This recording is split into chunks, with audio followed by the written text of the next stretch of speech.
আসসালামু আলাইকুম এভরিওয়ান। আজকে আমি আপনাদের সাথে শেয়ার করব এই ছেলে বাবুদের ফতুয়াটা। এটা আমি ২ বছরের বাচ্চার জন্য তৈরি করেছি। তো পুরো ভিডিওটি মনোযোগ সহকারে দেখলে আশা করি আপনারা খুব সহজেই এমন একটা ফতুয়া তৈরি করে নিতে পারেন। তো কথা না বাড়িয়ে শুরু করা যাক। তো এখানে আমি কাপড় নিয়ে নিয়েছি ১ গজ পরিমাণ। তো প্রথমে আমি কাপড়টিকে মেলে নিচ্ছি, দেখতে পাচ্ছেন। এরপর আরো একটা ভাঁজ করে নেব। টোটাল ৪ ভাঁজে ভাঁজ করে নেব।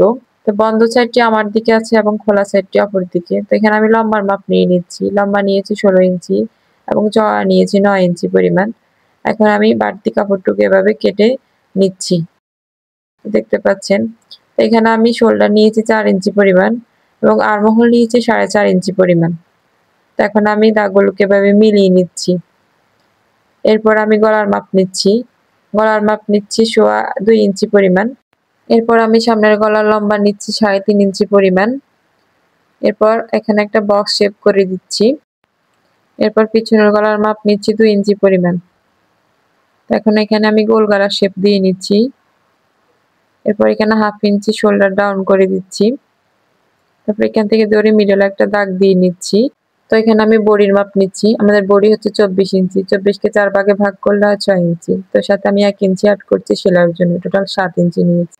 এরপর আমি উপর থেকে ফিতাটিকে ধরে আমি ৯ ইঞ্চিতে এখানে মার্ক করে নিচ্ছি। তো উপরে নিয়েছি ৬ ইঞ্চি আর এখানে নিব ৫ ইঞ্চি আর ১ ইঞ্চি নিয়েছি সেলাইয়ের জন্য। অর্থাৎ উপর থেকে এখানে ১ ইঞ্চি কম নিয়েছি। তো এখানে আমি আর্মহোলের জন্য শেপ দিয়ে নিচ্ছি এবং এখানে দাগগুলোকে এভাবে মিলিয়ে নিচ্ছি। তো আমি সবগুলো দাগ এভাবে মিলিয়ে নিচ্ছি। এরপর আমি এখান থেকে ধরে নিচে ১ ইঞ্চিতে এভাবে হালকা রাউন্ড করে দিচ্ছি। এখানে ১/২ ইঞ্চি নিলেও হবে। তো এখন আমি কাটিংটা করে নিচ্ছি। প্রথমে আমি পিছনের গলাটা কাটিং করে নিয়েছি। এরপর পিছনের পাটটা সরিয়ে আমি সামনের গলা কাটিং করে নিব। তো দেখতে পাচ্ছেন আমার কাটিংটা করা হয়ে গিয়েছে। তো এখন আমি পিছনের পাটটা সরিয়ে সামনের পাটের অংশটা কাটিং করে নেব। তো দেখতে পাচ্ছেন আমার কাটিং করা হয়ে গিয়েছে। এখান থেকে ধরে আমি এখন ২.৫ ইঞ্চিতে মার্ক করে নিচ্ছি সামনের পাটে। সামনে আমি এখানে পাড়া দেব তাই। তো দেখতে পাচ্ছেন আমার কাটিংটা হয়ে গিয়েছে।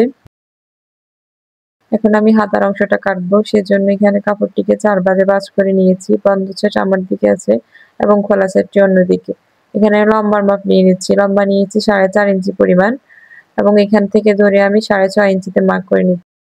এরপর এখানে ২ ইঞ্চিতে মার্ক করে নিচ্ছি। এখান থেকে ধরে এখানে একটা শেপ দিয়ে নিচ্ছি।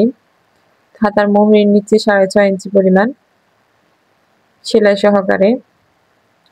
তো এখন আমি এভাবে দাগগুলো দিয়ে নিচ্ছি। এরপর আমি দাগ অনুযায়ী কাটিংটা করে নিচ্ছি।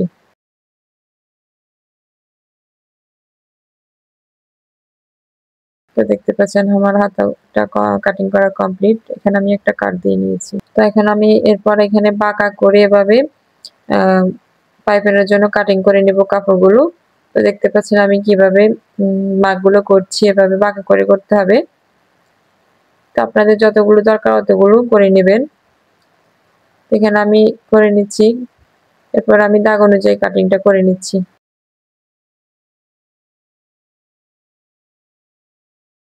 তো দেখতে পাচ্ছেন আমার কাটিংটা করা হয়ে গিয়েছে। তো আমার কাটিংটা করা কমপ্লিট। এখন আমি সেলাই করব। তো সেজন্য এখানে আমি এক পার্ট নিয়ে নিয়েছি কাপড়ের। সামনের পার্টটা নিয়ে নিয়েছি। এখানে আমি ছোট করে এক টুকরা কাপড় কাটিং করে নিয়েছি। এখানে লম্বার মাপটা দেখিয়ে দিচ্ছি। লম্বা নিয়েছি ৪ ইঞ্চি পরিমাণ এবং চওড়া নিয়েছি ৩.৫ ইঞ্চি পরিমাণ। তো এখন আমি কাপড়টির ৩ দিক থেকে এভাবে ভাঁজ করে সেলাই করে নেব। প্রথমে একটা ভাঁজ করে সেলাই করে নিয়েছি। দেন আরো একটা ভাঁজ করে এভাবে সেলাইটা করে নিতে হবে। সেম ভাবে অপর পাশে এভাবে একটা ভাঁজ করে সেলাইটা করে নিতে হবে। তো এই পর্যায়ে আমার ছোট্ট একটা রিকোয়েস্ট, যারা এখনো পর্যন্ত আমার চ্যানেলটি সাবস্ক্রাইব করেননি তারা অবশ্যই আমার চ্যানেলটি সাবস্ক্রাইব করে দিবেন এবং পাশে থাকা বেল আইকনটা বাজিয়ে দিবেন। আর যারা করে দিয়েছেন তাদেরকে তো অসংখ্য ধন্যবাদ। তো এটা দেখেন আমার সেলাইটা করা হয়ে গেছে। এখন আমি জামার কাপড়টিকে রাখবো উল্টো সাইডে এবং নিচে পটির কাপড়টিকে রাখবো সোজা সাইডে। এরপর ২ কাপড়টা এভাবে সেট করে ধরে আমি সেলাইটা করে নিচ্ছি। এই পর্যায়ে এখানে এসে ঘুরিয়ে নেব কাপড়টিকে। এরপর আবারও সেলাইটা করে নিচ্ছি।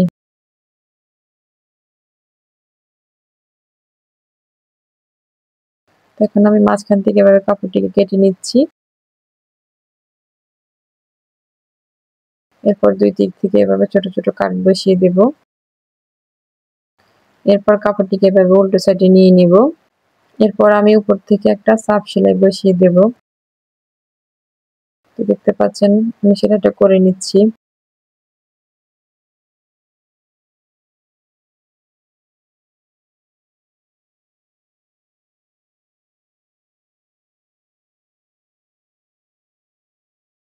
এরপর আমি উপর থেকে এভাবে সাইড থেকে ধরে আমি আরো একটা সেলাই বসিয়ে দেব।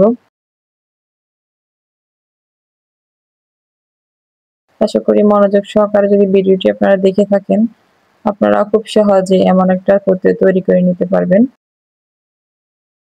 তো দেখেন আমার সেলাইটা হয়ে গিয়েছে। এরপর আমি নিচের কাপড়টিকে রাখবো সোজা সাইডে এবং উপরের কাপড়টিকে রাখবো উল্টো সাইডে। তো দুই কাপড় একসাথে করে ধরে আমি কাঁধটা সেলাই করে নিচ্ছি। এখানে অবশ্যই ডাবল সেলাই করে নিতে হবে। তো দেখেন আমি ডাবল সেলাই করে নিচ্ছি। তো সেম ভাবে আমি অপর কাঁধটা এভাবে জয়েন করে নেব। এখানেও আমি ডাবল সেলাই করে নিব। তো দেখতে পাচ্ছেন আমি সেলাইটা করে নিচ্ছি। তো এই তো দেখেন আমার কাঁধটা জয়েন করা হয়ে গিয়েছে। তো এখন আমি গলার অংশে পাইপিন লাগাবো, সেজন্য এখানে কাপড়টিকে প্রথমে একটা ভাঁজ করেছি, দেন আরো একটা ভাঁজ করে নিয়েছি। এরপর আমি উল্টো সাইড থেকে জামার কাপড়টিকে রেখে এবং পাইপিনের কাপড়টিকে রেখেছি সোজা সাইডে। এরপর দুটি কাপড় সেট করে ধরে আমি সেলাইটা করে নিচ্ছি। সেম ভাবে আমি ঘুরিয়ে ঘুরিয়ে পুরো রাউন্ডে সেলাই করে নেব গলার অংশে।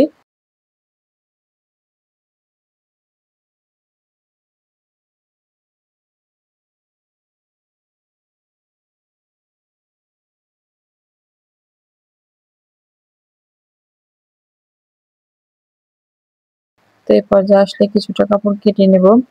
এরপর এখান থেকে ধরে আমি একটা ভাঁজ করে নেব। দেখতে পাচ্ছেন দুইবার করে ভাঁজ করে ধরে আমি সেলাইটা করে নিচ্ছি।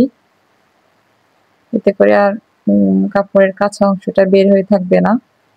তো এখন আমি এখানে পুরো রাউন্ডে এভাবে ছোট ছোট কাট বসিয়ে দেব গলার অংশে। এতে করে পাইপিংটা উল্টাতে সুবিধা হবে। তো দেখেন আমি এখন কাপড়টিকে এভাবে উল্টিয়ে নিচ্ছি। এরপর আমি উপর থেকে আরো একটা সেলাই করে নেব। তো সুন্দরভাবে সেট করে ধরে সেলাইটা করে নিতে হবে।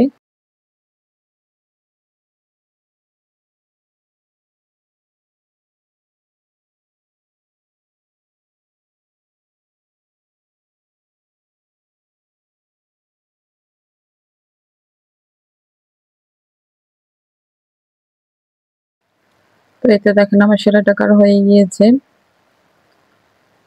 তো এখন আমি হাতার অংশটা সেলাই করব। সেজন্য আমি এখান থেকে এক পাট নিয়ে নিয়েছি। এরপর প্রথমে একটা ভাঁজ করেছি, দেন আরো একটা ভাঁজ করে এখন আমি সেলাইটা করে নিচ্ছি। তো সুন্দরভাবে সেট করে ধরে আমি সেলাইটা করে নিয়েছি।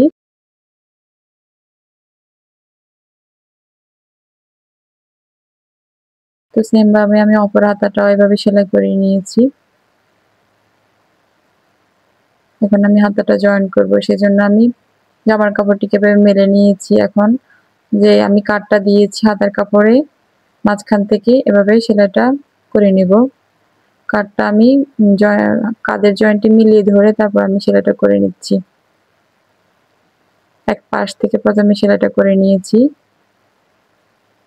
এরপর কাপড়টিকে ঘুরিয়ে ধরে আবার মাঝখান থেকে সেলাইটা স্টার্ট করতে হবে।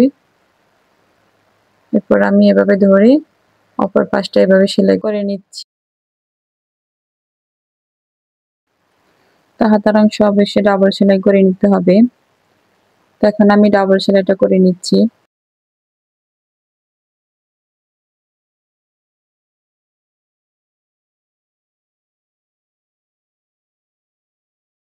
তো দেখেন আমার সেলাইটা করা কমপ্লিট।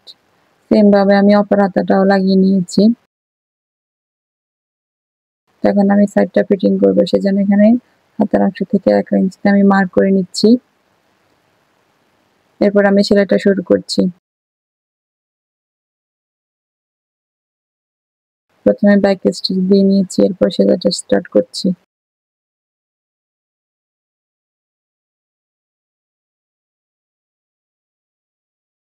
তো এই পর্যন্ত আসলে আমি সেলাইটা থামিয়ে দেব, এরপর ঘুরিয়ে আমি ডাবল সেলাই করে নিব।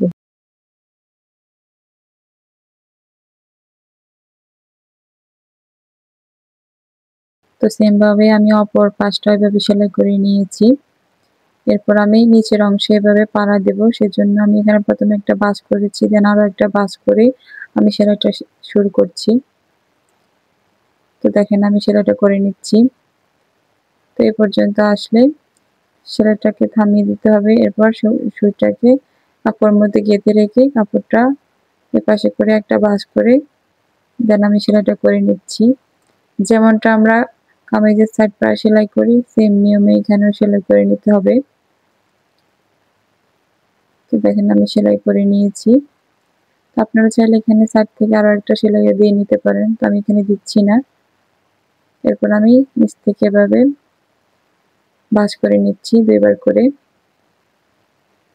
এরপর আমি নিচ থেকে এভাবে সেলাইটা করে নিচ্ছি। পুরোটাই এভাবে সেলাই করে নিতে হবে। প্রথমে একটা ভাঁজ দিবেন, দেন আরো একটা ভাঁজ দিয়ে সেলাইটা করে নেবেন।